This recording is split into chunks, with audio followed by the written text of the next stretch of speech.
It's now time for Party Chat Sports.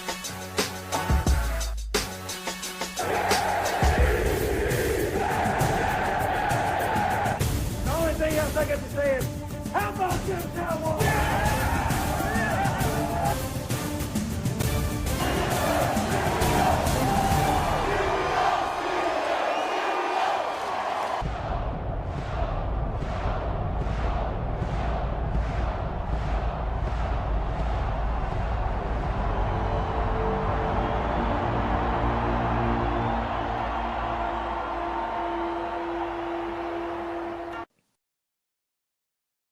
Merry Christmas, everybody. Welcome back to the channel. Dylan Schroeder and Caleb Gill. The other two are MIA.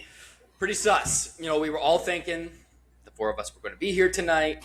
And then, you know, the holidays, apparently things come up. But you still got Dylan and I here tonight. It's going to be a good one.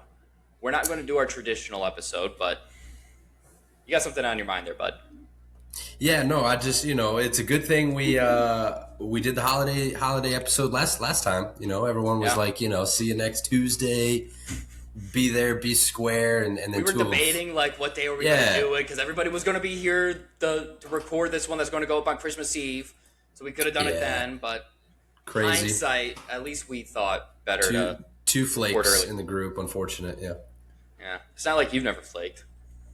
Never, not once. But what we're going to do today, so we're not doing our traditional episode where we go through every single game.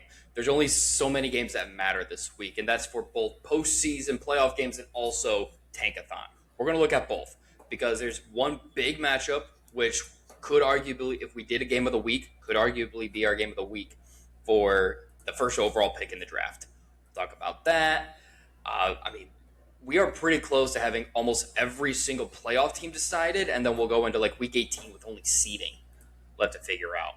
So actually, let's talk about that first overall pick real quick because I already kind of teased that. Raiders and Giants, two very bad football teams. But I'll tell you what about the Raiders. They were feisty against the Texans last week. There was a moment where Genty almost led them to a win, and the Giants just did not. They looked awful last week. Yeah, the Raiders were fun. They were fun. I don't, they are very bad at football, and so yeah, they have a lot of needs, and so getting a top pick in a draft would certainly be a step in the right direction for them. But yeah, you just don't know what you're going to get because like coming into the year, they had a lot of hopes, and I'll pull up the over under that we had.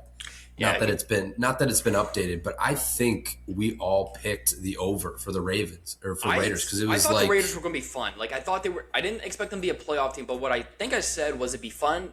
They'd be bad but feisty or something along those lines. Just because Ashton Genty, Brock Bowers, Geno Smith, for all of his faults that he's had in his career, like this has been his worst year. It felt like one of those things where they got better. Like they got better at quarterback. Yeah. They got better at running back. Their defense wasn't terrible. And the way they use their draft picks, like they took the other wide receiver. I think it was a TCU guy that I don't even remember his name. Yep, Jack Beck. They were building a fun offense that had scoring potential, and then I was worried about the defense. And next thing you know, Geno Smith's having, again, like I just said, his worst year. So if you want to pull up that over-under, I'm going to share the Tankathon screen. Go for it. Yeah, while you're pulling that up, their line coming into the year was 6.5 wins, and all four of us took the over. Like we were drinking the Kool-Aid, and here they are sitting at whatever 2 wins on the year, or is it 2 and 13? Right now. That's terrible. That is terrible. And you're looking, and I was talking with you before we hopped on here. The Raiders lose, right? You look at their strength of schedule. That's what determines a lot of this. Their strength of schedule right now, and some of this can change, depending on how teams finish and whatnot. But 543, Raiders win. The Browns move up, assuming they lose. The Jets move up, assuming they lose. So they go from potentially that first overall pick if they lose to dropping down to pick 4 if they win. And if you're the Raiders, you're looking at a not great quarterback class where there's probably only 2 guys maybe that are worth something. So if you want a quarterback in this year's class, you've got to have top 3 pick minimum, depending on if the Giants hold that first overall pick, what they're going to want to do. So that Giants-Viking or Raiders game, huge for draft seeding and draft standings and what all that. Yeah, and we'll talk about it, obviously, a lot more once things are solidified, once we know who is always going to declare, because that's another piece of this puzzle is obviously right now Mendoza's QB1, but we don't know if Dante Moore is going to declare. And he's a guy that Vegas might like more than Mendoza. Mendoza really feels like a Jets guy. And, at this point, obviously a lot remains to be seen. But these are like franchise-altering games that even though nobody cares about traditionally, it's like, it's like that back years ago when the Jets, all they had to do was lose one more game and they get Trevor Lawrence. Instead, they win. They're, get the number yes 2 and no pick. on that. Something like that. Yeah, go for it. It seems funny because, like, everybody mentions that Rams win. They finally get that first one of the year. But for them, with how bad them and the Jaguars were, the Jets would have had to go 0-17 that year. I even think had we won one game. Yep. Which is a damn shame. That's tough. But the one that's really interesting is a Texans-Colts game a couple of years ago. Lovie Smith is the head coach. I'm going to stop sharing this Korean real quick. Go for it. Lovie Smith is the head coach of the Texans, and he knows he's going to get fired. He beats the Colts. What's that do? Yes. The Texans no longer have that first overall pick. They have pick 2. The Panthers then have to move up with the Bears to pick 1, and then you have the Colts lost, so I think that impacted where they were at in the order. So that's the difference between like the Texans having CJ Stroud or Bryce Young. Yeah, and not only that, that's also had a butterfly effect of where Caleb Williams landed. Yep.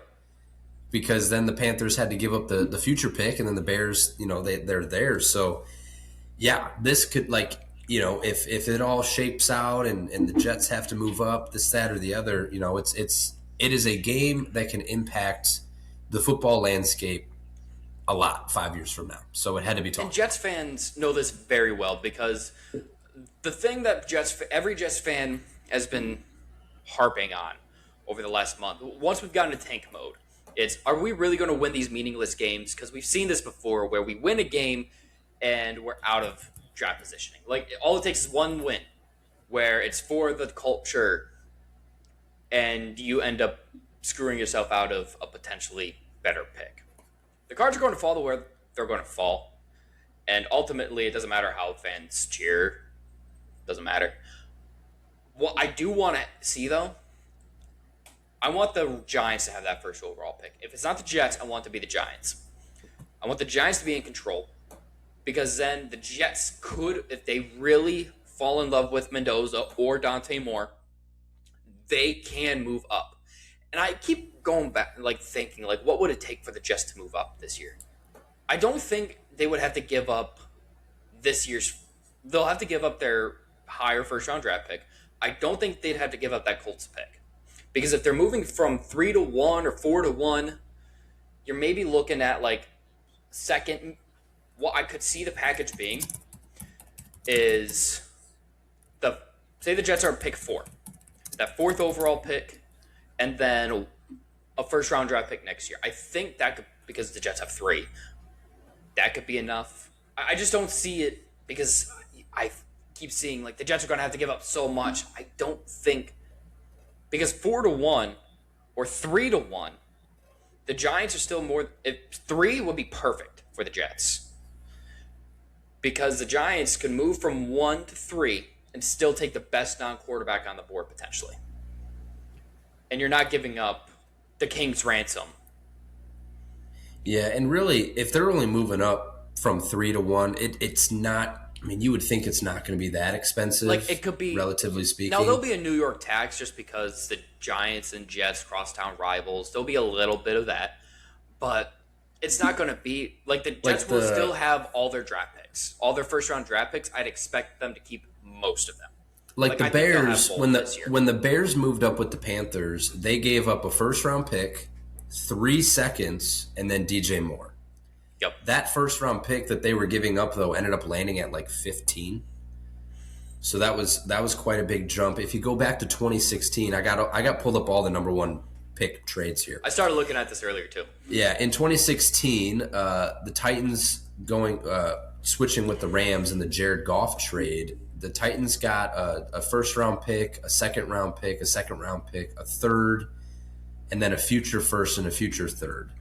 But the Rams were also coming up from 15. They were also coming up from 15. They were coming up from quite a far ways. So, I just don't see it being the one that crazy.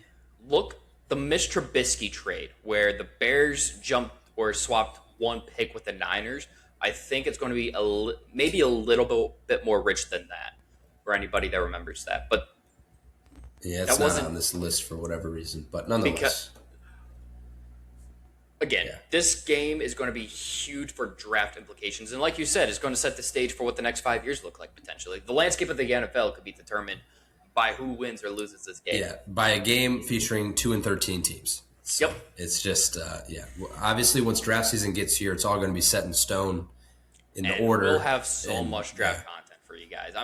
We will. Draft seasons are, for those of you that are newer, to the channel and have just only started subscribing during football season, stay tuned to draft season. I promise you, if you love draft season at all, you're going to enjoy the content we put out on this channel.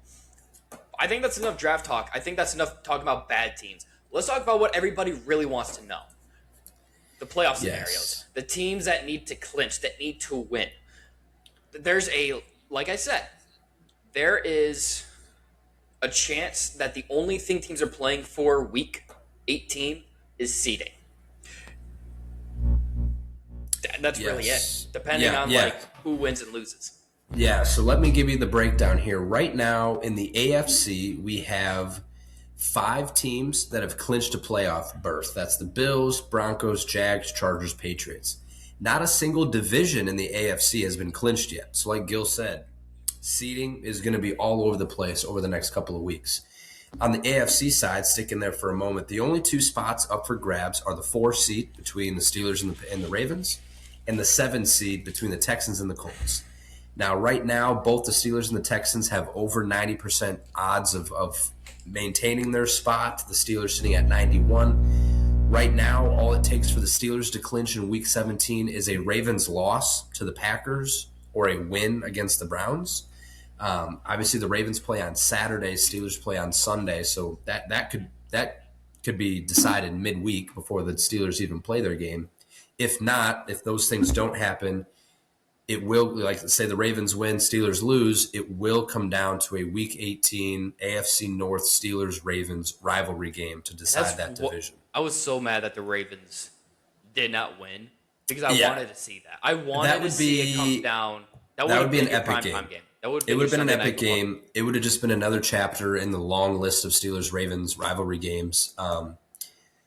But, Lamar chickening out with a little bit of back pain. I don't know, man. I don't know. That division on the line and back pain keeps you out of the game. Anyways, I won't dive too in. It's been an interesting Lamar year for injury. He's dealt with a lot of injuries, and that's been very evident just by his play because he's not playing the same way. He's not running. He plays. Yeah, he's turned into not the MVP Lamar that we've seen the last couple of years. And even like the injuries are impacting because I still like him as a thrower, but without the threat of the run. I don't. I know you don't, but you're also a huge hater. Yes. Without the threat of the run, it does hurt him a little bit, but also like his throwing motion, it doesn't look right. He just doesn't look right. He doesn't look comfortable at all. So it's been So that's the scenarios there for the 4 seed. The 7 seed right now is between the Texans and the Colts. The only way that is shaken up at all is if the Colts win out, the Texans lose out. But right now the Texans have a 3% chance, or the Texans have a 97% chance of maintaining their spot. Obviously, Colts have lost Daniel Jones. They've really lost a lot of steam over the last couple of weeks. They call up Phillip Rivers, and he's only going to be able to do so much for you. I mean, he's still borderline Hall of Famer, but he's 44. Watching, he's shot putting those passes. I'll give him credit for the way he's reading defenses. And everybody's giving him credit for that, but I do want to mention that because I'm watching that game and the way he's picking out everything. That's like, a lost art. It's a lost art. Did you watch Kirk Cousins talking about that at all? Kirk didn't. Cousins, No. I'll try finding it and sending it, where he's essentially talking about like when he started in the league versus now. And you start by... Oh, the adjustments. You have to read Yes. the adjustments. Yes. Where you're only looking at like half the field and the evolution of quarterback play. It's interesting. Yeah, pre-snap versus post-snap diagnosis, and Phillip Rivers can do everything pre-snap. It's just what can he do post-snap, and obviously he's limited now in his later years. But the Colts have been on a decline even before then. The pre-trade deadline and post-trade deadline Colts are two completely different stories. It's very weird, and injuries will do that. But the way that the Colts have looked, even when Daniel Jones, just post-trade deadline, like they went all in. They gave up 2 first-round draft picks for Sauce. Like they were going all in. It's like, all right, this is our shot. Mm-hmm. And the snowball effect, it just came crashing down. It was not good. It was nuts. Not good. I think they kind of got like the flash in the pan because I don't think a lot of people thought they were going to be good this year. Like their over-under was only 7.5. I think Cam was the only one that took the over, right? That's correct. Yes. And, they I think they got a little ahead of their skis a little bit. And they went all in on a year. Obviously hindsight's 2020 and it didn't work out, but to go in on this year, it's like, all right, it's hot right now. Let's take advantage of this. Let's see how long this lasts. Let's not like try capitalizing on it and then building on it next year because you just never know. Year to year is different. So you I see both sides, but they also just mortgaged their future. Yep. It feels like, and it didn't work out. So broke money don't make money, or what? Scared money don't make money is the saying. Yep. But they betted on red, and the turnstiles was on black. So they kept betting on red, and they thought, all right, we're going to keep betting. Yes. We're going to keep. It's working. And then it finally landed on black once. It's like, all right, and then it landed on black again, and then again. Mm-hmm. It's kind of one thing I just now thought of. Early in the year, we heard a lot about Carly Ursay. I've not seen her once since post. Yes. It's kind of weird how the vibes are when you're winning, and how the vibes are when you're losing. Yeah. Let's talk about the NFC side real quick, because the NFC's kind of in a similar situation where the Panthers control their own destiny right now, but they play the Seahawks and then they play the Buccaneers again. That's the only way the Panthers or the Buccaneers are going to make the playoffs is by winning the NFC South. Yeah, I think. Let me start from the top in the NFC. So your clinched teams are the Seahawks, Bears, Eagles, 49ers, and Rams. Of those teams, only the Eagles have clinched their division in the NFC East, broke the streak after how many years? All the rest are just playoff berths. He is the curse breaker, Jamie Lannister. He broke the Super Bowl curse for quarterbacks that lost their first Super Bowl making it back. And then within the same calendar year, he broke the NFC East back-to-back champion curse. If Jalen Hurts is ever on the Steelers, they are going to have a losing season. That's all I know. So those are your clinched teams. Yes. Those are your clinched teams. And then same deal. The 4 seed is up for grabs, like you said, between the Panthers and the Buccaneers. The only way – so the Panthers can clinch this week if they win and Tampa Bay loses. If not, it is, again, Week 18 deciding game between those two teams. And that might become your Sunday night game. I don't know. It probably is. That's my guess. It probably depends on some 1 seed stuff too, but – what other seedings are up for grabs, but that's probably going to be it. Week 18 matchups right now. So I'm just looking at Week 18 right now. You got Chargers, Broncos, Week 18. So that could be a seeding. If it's for the AFC West, that could be a game. But I don't know if it. Yeah, because the Broncos are not. Let me see. The Broncos play the Chiefs this week, and then the Chargers play the Texans. But it could be for the West. To clinch the AFC West, Denver needs to win, and the Chargers need to lose. So if that doesn't happen, okay. So if the Chargers win, is for the division, and that will be your Sunday night football game, probably. Because I'm looking at the other ones. You have Patriots, Dolphins, Commanders, Eagles. Eagles will be sitting players. We've already discussed the Ravens, Steelers. Seahawks, Niners. Potentially, if that's for that could also be for the NFC West, I think. Or it may not just be for the NFC West, dude. That it could be for the 1 seed. So Seattle clinches the number 1 seed if they win. The Rams lose, or there is a tie of San Francisco and Chicago.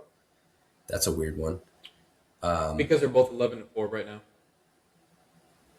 That is weird. Yeah.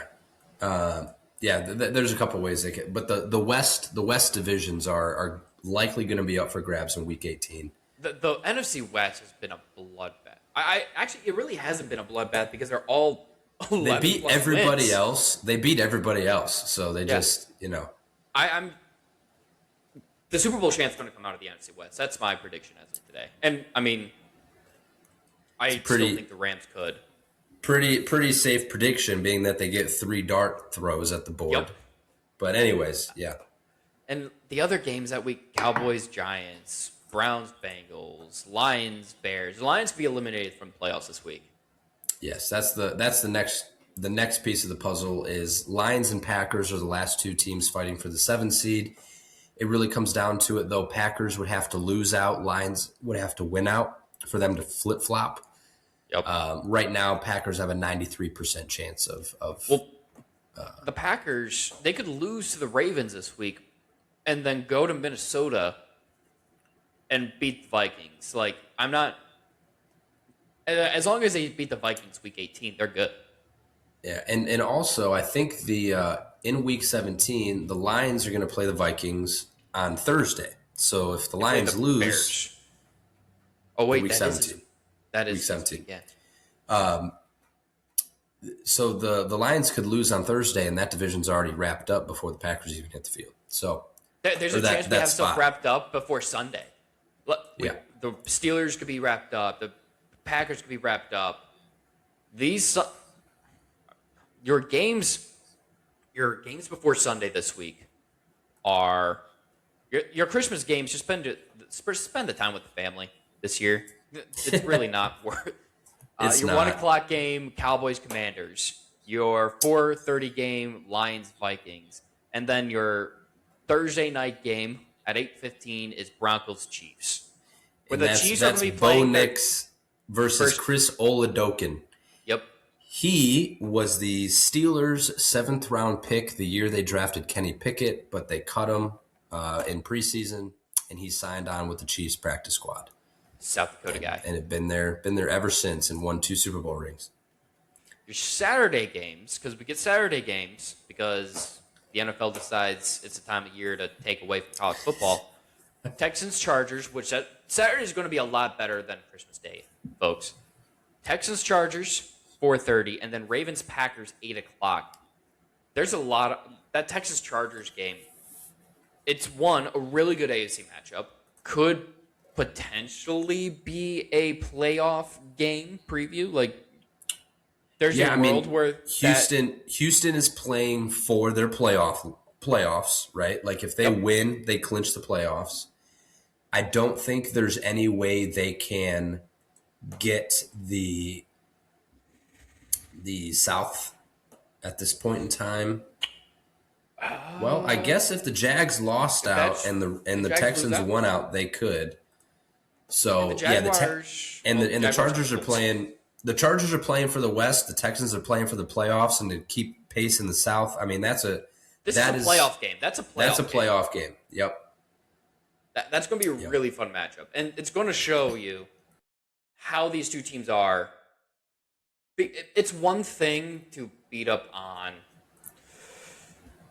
the Raiders, or how are you against these teams that are fighting for playoff spots when you're playing like your life's on the line? We'll learn a lot, I think, about these two teams. The Texans Chargers is probably the best game of the week. Just looking ahead, because the other games this week, of course, it doesn't want to load now. Seahawks Panthers. I don't think that's going to be as Panthers can be feisty, but Seahawks are the much better team. Cardinals, Bengals, Steelers, Browns. I mean, there's a chance if the Ravens lose. We kind of talked about this before we got on. The Steelers could be resting guys. Yeah. Did you skip over Ravens Packers? I don't remember that because that's the Saturday night game. I mentioned Ravens Packers, but didn't really dive into that much. Yeah. I mean that one again. That's the Ravens obviously fighting for their division playoff lives, and then the Packers. Them as well. They're fighting too. Now, if the Lions lose beforehand, the Packers aren't really playing for much. But I have a feeling the Lions will beat the Vikings. So if the Lions don't beat the Vikings, man, it's tough. That's tough. But the Lions, I love the Lions. I really like Dan Campbell. Everybody, I think, understands I'm a Dan Campbell guy. It's been difficult for him to take up because, one, he's not been a play caller. He is just not his cup of tea. I respect him for trying to take over and trying to fix and do something. Like, that's one thing that I mentioned a couple weeks ago. He's very proactive. When things aren't working, he tries to right the ship somehow. He doesn't just, like, we'll worry about it later. No, he takes a proactive approach to try getting things fixed. And I think him being so involved in the offense now and calling plays has stretched himself out thin, where he's really not helping on the defensive side. And his other head coaching duties maybe haven't been addressed as like he's not he was never hired to be an offensive guy. He never was an offensive coordinator. He was hired to be a CEO. He was hired to be the guy that keeps everybody together and assigning tasks. It's just out of his realm. I think it will help him have a better understanding of who to hire next because he's done the role. So I'm very interested to see who they hire as the OC, but it was a fun couple weeks, but he doesn't have the same feel of the game. Like, he doesn't have – there's a skill to calling plays. Against the Steelers this past week, I mean, their offense was basically doing nothing until the very end of the game when they were down by multiple possessions. Then they were going up and down the field. They should handle – be a run-heavy game or guy. Yeah, they should handle business against the Vikings, though. They should. Well, they're starting Max Brosmer, too. I think JJ's out. Oh, jeez. yeah, that should be easy. The Lions are going to be in for an interesting offseason. We'll talk about them in the offseason. The other games this week, Steelers, Browns. One second. Speaking of the Ravens Packers, though, and backup quarterbacks, this could be a Tyler Huntley versus Malik Willis game. Just given the Lamar Jackson back injury. He says he's going to try to play this week. I would imagine he will because he's a franchise quarterback and you got to play in these games. But, that's out there. And then Jordan Love, I think, is in concussion protocol. So that's TBD on if he's going to play. He probably will because that injury was, didn't they play earlier in the week or something? But it could be two backup quarterbacks. Malik Willis he's a very capable backup. He has developed very nicely under the tutelage of LaFleur for a few years. Mm-hmm. He was obviously a guy I wanted to draft over Kenny Pickett way back in the day, but obviously that didn't work out. But and he would not have turned out to be any good on the Steelers if they took him because they had no way of developing him. But he has done very well in his role. I think I saw something earlier where it's like I'd like to see Malik Willis in like a Mike McDaniel system, like in Miami as a bridge. I think people talk about the reclamation projects of who's the next Daniel Jones or Sam Darnold. I think Malik Willis is on that list. Yeah, he's not really a reclamation project. Yeah, he's more just like a late bloomer. I'll call him a late bloomer. Yes, that's a good one. Sam Darnold's a late bloomer, maybe. In no sense, yeah. I think it's different because the expectations were always higher for Sam because he was a third overall pick. Malik Willis was a late round draft pick. Yeah, he was a day 2, day 3 guy, so a little different, but. All right, continue on your other games you were mentioning. Steelers, Browns. I mean, Steelers could be resting guys depending on how things go. Or the scenario that I mentioned, Dylan, was rest or starting guy, kind of like preseason where you just play guys for a quarter or a couple drives. Like, I wouldn't want to keep, especially against Myles Garrett. You don't have to keep Aaron Rodgers out there. I wouldn't. That would be something though if. That first drive, Myles Garrett breaks the sack record, and then Aaron Rodgers like, I'm done for the game. He's gonna break the sack record on Mason Rudolph and hit him with the helmet. You're crazy. Jaguars, Colts fighting for their playoff lives, but I don't think they have much left in the tank. It was feisty for a quarter. Like that first quarter of the Colts 49ers game was very fun back and It was like forth. 14-14 or something. Something like that. They just couldn't keep up with the Niners. And the Niners are clicking right now, which is scary for the NFC. Bucks, Dolphins. I mean, Dolphins are starting Quinn Ewers, and they did not look good against the Bengals. And the Bucks have something to play for now because they lost last week. Patriots, Jets. If Bucks lose this game, Todd Bowles has got to be fired. I would imagine. I think Todd Bowles is fired if they don't make the playoffs. True. I think this would just be an early version of that scenario. Yeah, he could just get fired before he'll start looking for a job sooner. Patriots, Jets. Jets are rolling out Brady Cook. I mean, don't watch this one. Don't watch this one. Saints, Titans. Saints are not Tyler bad. Shuck is good. He's good. Give The him a Saints, full offseason, and I'd like to see how he progresses next year.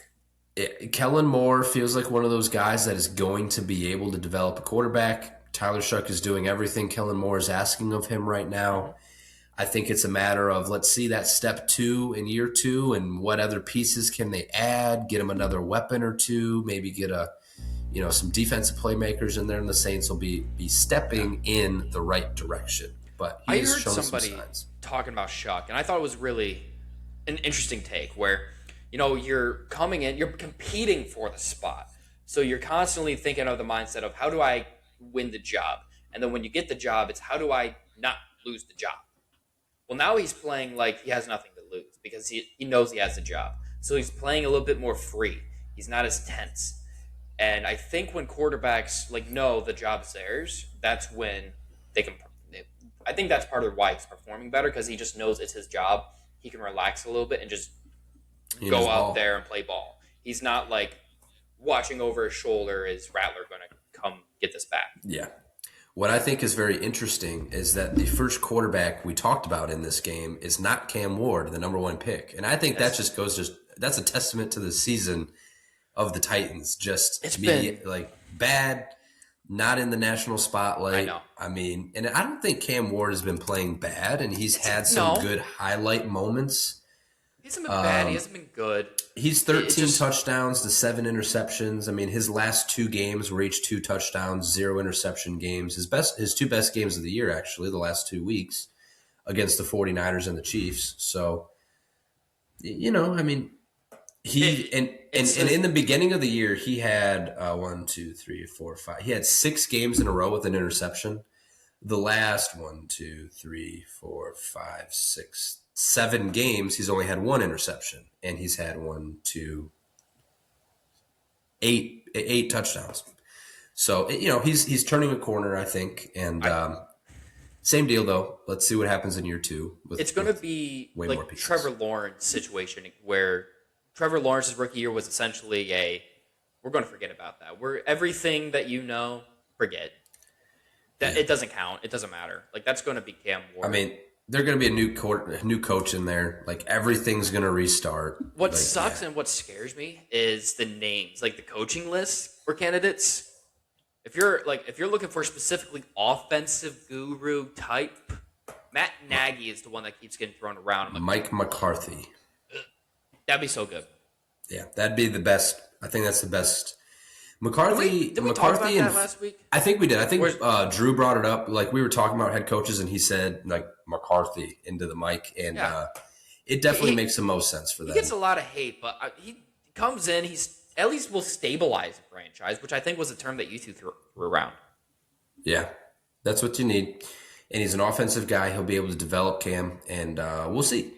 Rather than that. I mean, I said, I like Flores. I think Flores will be a name thrown around in this cycle. Arthur Smith going back to the Titans might be something that's interestingly thrown around. I don't, we'll see. But I mean, look at the other names. I mean, he's in that group of those other names. So, and if you're a potential head coach that knows you're probably only going to get one shot at this, do you really want to? Cam Ward is the only thing the Titans have going for them. And that's a young, if you think you can win with Cam Ward, great. But the Titans don't have anything else. That is not an attractive spot for. And compared to the other spots that are likely to be out there and that are already going to be out there, I mean, obviously, like number one is going to be the Bengals. If the Bengals have a vacancy, Bro, we talked about this in the chat. Yeah, I think the dream scenario, Bengals fans, you're going to love this. This should have been our gift to you. Yeah, right. This should have been our gift. Bengals. If I were to give you something for Christmas this year, it's going to be Robert Saleh as your head coach. Because Robert Saleh, I think, can be a good head coach if he doesn't have to develop a quarterback. Joe Burrow's your guy.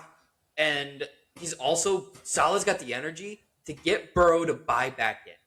Like, if Burrow's depressed, Saleh is, he's not just a rah-rah BS guy. Like, you, go watch Hard Knocks, man. He would rejuvenate that man. He would rejuvenate that man. It would be so fun. Burrow would show up to training camp with just, everything shaved off his head. He'd be ready to go. Yeah. And not just that, you're going to get Mike McDaniel as your offensive coordinator. You're going to get that run game is going to be chef's kiss. Think of what Mike McDaniel got Tua paid $50 million, guys. He did. With Tyreek Hill and Jalen Waddle, which are two very good wide receivers, it's comparable to Jamar Chase and T. Higgins. Like those duos, you can make the argument on which one's better. I'm not going to dive into that, but like Bengals. I take Bengals too. I know there's some listeners that like Tyreek Hill a little bit more though. Tyreek Hill has one leg. But yes. Mike McDaniel's not a good head coach, but he's a very creative offensive play caller. It just feels like that duo would be, And they were together in San Francisco. Like, so when Saleh took the Jets job, it was going to be either Matt LaFleur's brother, or Mike McDaniel. It was going to be one of those two guys who was going to come over as his OC, and he just had a better connection. Like, he was in Matt LaFleur's wedding. So he knew the LaFleurs. And I think Shanahan wanted to keep Mike McDaniel a little bit more because he promoted him to OC that year. Because those two were just pass game coordinators and run game coordinators. So LaFleur went, and he's now he could be a head coach somewhere. Yeah, he's now the Rams OC. And he is guys that he mentored from are Sean McVay and Kyle Shanahan. It's pretty good. I'd take that. And his brother's Matt LaFleur. That's pretty good. That should be Titans. That's who you should be calling. Actually, I mean that is the coaching tree. That's hot right now. That is the current 2025 coach. Saleh and McDaniel, man, that would be dream scenario, I think, for you Bengals fans. Eagles, Bills also this week. Bears, 49ers, Rams, Falcons. That Bears 49ers game. That's a big one. I want to see how Caleb Williams looks because he starts these games off slow. Like he doesn't, but the way he finishes the games has been very impressive. Like the clutch gene. Because this is basically a playoff environment. Sunday night football going into San Francisco, 11-4 against 11-4. Like this is as close to playoff football as you're going to get before the playoffs. Mm-hmm. Obviously, not something that Caleb's been in his career. Not in the playoffs for Chicago. He never made the playoffs for USC. I'll give him credit though. That last week against the Packers was a very similar thing. Yes, very similar. Sort of playoff environment, the atmosphere, the stakes. Now they're just a little bit higher. Probably against a better defense. How are you this time around? So, like, I think he's passing the eye test so far this year. And I don't expect the Bears to be a contender. I don't think they're going to Super Bowl team yet. Because I think they have a shot to get there. If Williams continues to progress with Ben Johnson, Dennis Allen's your DC. He's not going anywhere because he's not going to take another head coach job. Like, I kind of like the Bears' future. The foundation is there. He has certainly taken steps forward from last year. Last year he had 20 touchdowns, 6 interceptions. This year he's at 23 touchdowns, 6 interceptions with 2 games to go. He's not going to hit 4,000 yards. He would need to he's got 3,400. He would need to have 300 yards a game the last 2 games of the year, something he has not done yet this season. So he's not going to get to 4,000 yards, maybe next year. But he has taken the step forward as a player. His completion percentage is down like kind of significantly. It's like 5%. But The bigger plays have been there.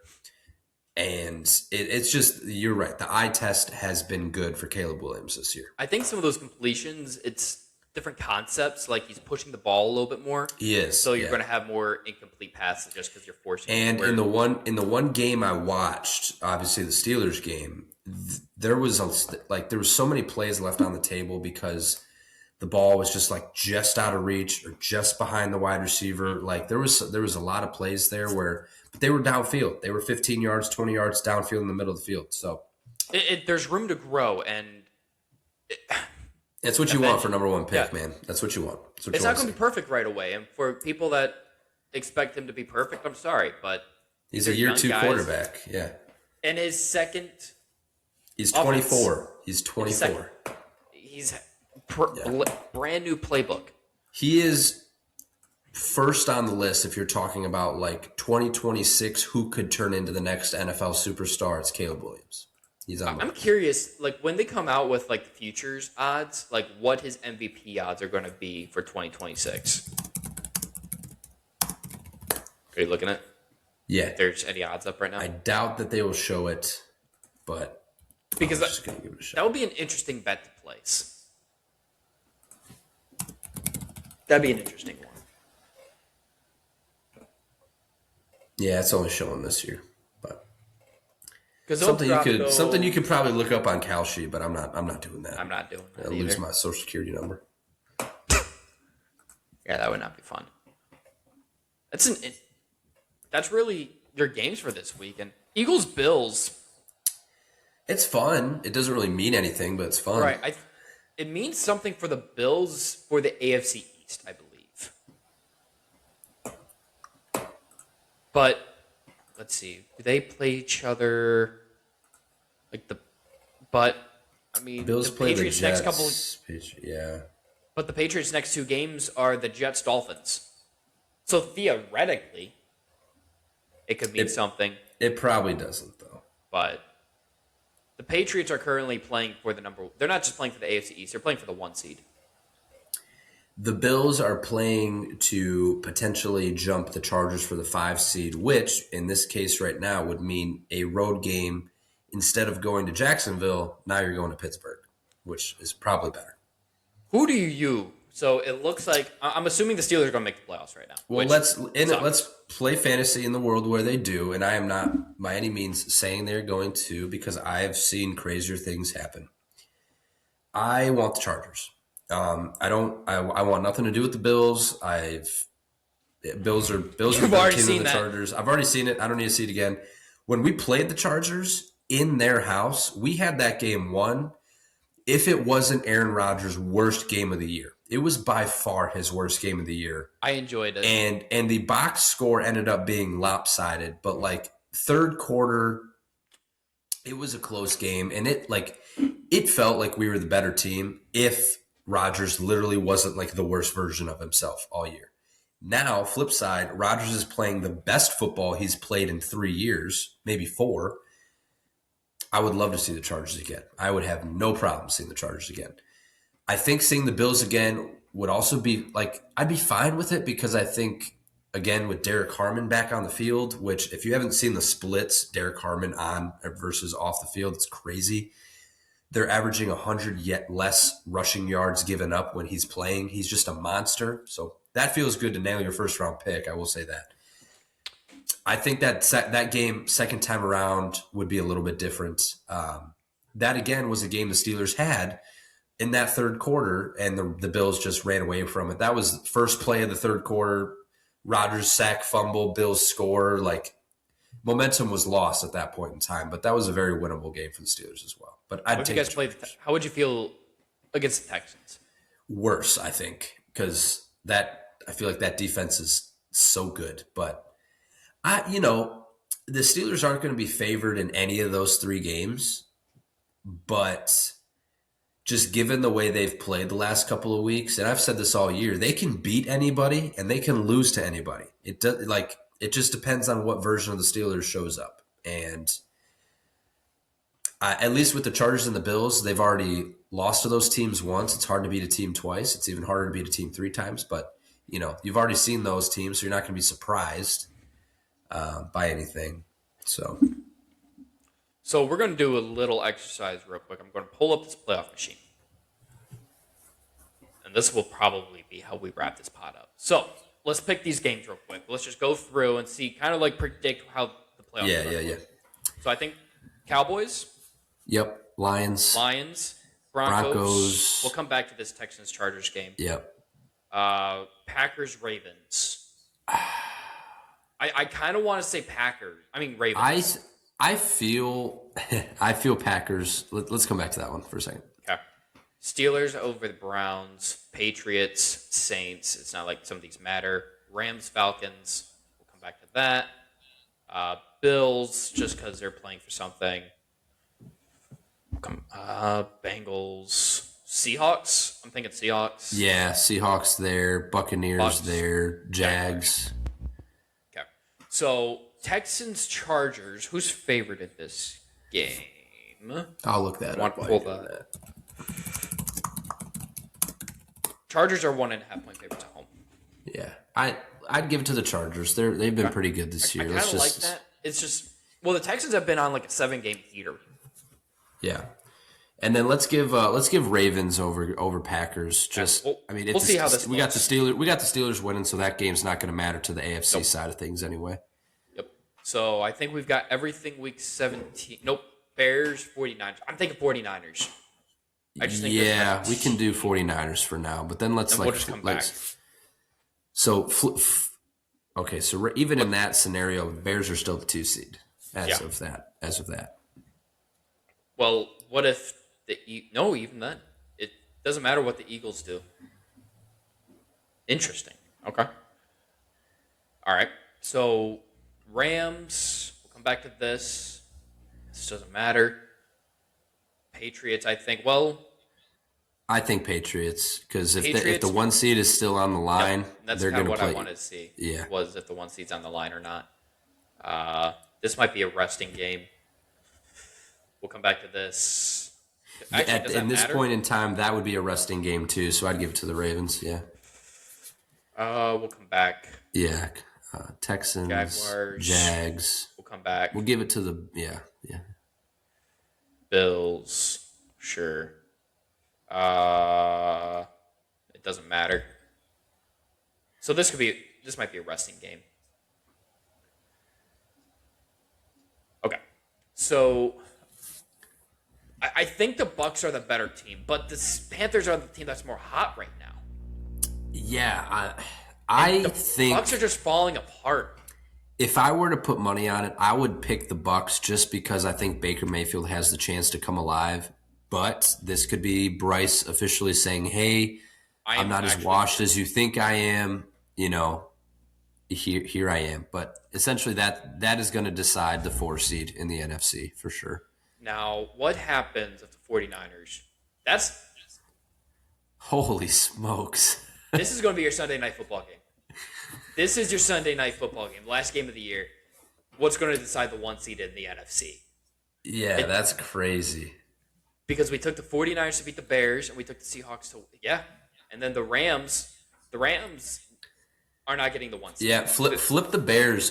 Give the Bears week 17. Does it still come down to that game? If the 49ers win, they would still get it? Yeah. So the Rams would. Oh, my goodness. There's so much going on in the NFC West. The Rams need, if they want the 1 seed, the Bears to win. What's up? Have the Rams lose against Falcons just to see what. Seattle. Let's do this. Okay. So that's your path to the 1 seed. Now I'm just going for chaos to see what happens. Okay. Wait. Wow. A Chicago 1 seed would be crazy. Panthers could get to the 3 seed? Well, that's because we took. Oh, yeah, they would. Yeah. Okay. That's an interesting look. And then throw the winner on that Broncos Chargers game. Or. Oh my goodness! Look at that. Chargers jumping to the 3. They play each other again. What? Week 17, who do we have winning for Chargers? And Chargers winning, and then the Broncos also winning. Yeah. Well, Broncos play the Broncos are going to win, but let's say the Chargers win in Week 17. They could still get the 3 seed. Oh my goodness. Week 18, yeah, that would be. Oh my gosh. So what they would have to do is that Chargers Broncos and like the Patriots game would all have to be on at the same time, probably. Yeah, and this would again, be your 4:00 window. And again, that's leaving Seattle, San Francisco for the 8 o'clock. There's no other way to cut that. No, unless Steelers Ravens is up for grabs, but even then, they still might go Seattle, San Francisco. I would. What's more important, the AFC North or the number 1 seed in the NFC? Yeah, I mean, you're determining playoff teams versus determining seeding. I don't know. I don't know what's more important, I guess. Toss up. I think the number 1 seed. Probably. Who's going to get that first round bye? Yeah. You'd put Steelers Ravens in the afternoon window so that they're one of the only. They'd be like the 4. So your 4:00 game would be Broncos Chargers, Patriots Dolphins, Ravens Steelers, Bucks Panthers. I think probably because you want those more primetime-esque. Because those are the ones that will mean the most. 1 o'clock slate, just a bunch of nothing. Just go get lunch at 1 o'clock. And then, how's this look? Let's see. Who's the bad teams? Giants finished 2-15. Browns 3-14, 3-14. That's the NFL season. Yeah, it is. Man, we're too close to the end, Gil. We're too close. I can't wait. I mean, I can't wait for the regular season to be over. Let's get to draft season. Draft season's fun. Let's just avoid July and August. Those are the worst months ever. Yeah, that's where you go find a new hobby. Like you start watching birds or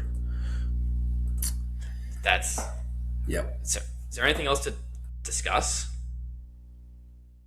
I mean, no, I don't think so. Jumped through the games this week. We talked playoffs. We talked Tankathon a little bit. We kind of got through all of it. That's pretty much it. Well, thank you, everybody, for joining us. Merry Christmas, everybody. We appreciate you watching, staying tuned. Keep up with everything that's going on at Party Chat Sports. You know where we're at. I say it every week. We're on Twitter, wherever you get your podcasts. We're on YouTube. Enjoy the shorts. Enjoy the TikToks. Like I always say, we're anywhere and everywhere. All at Party Chat Sports. Merry Christmas. Merry Christmas. Peace.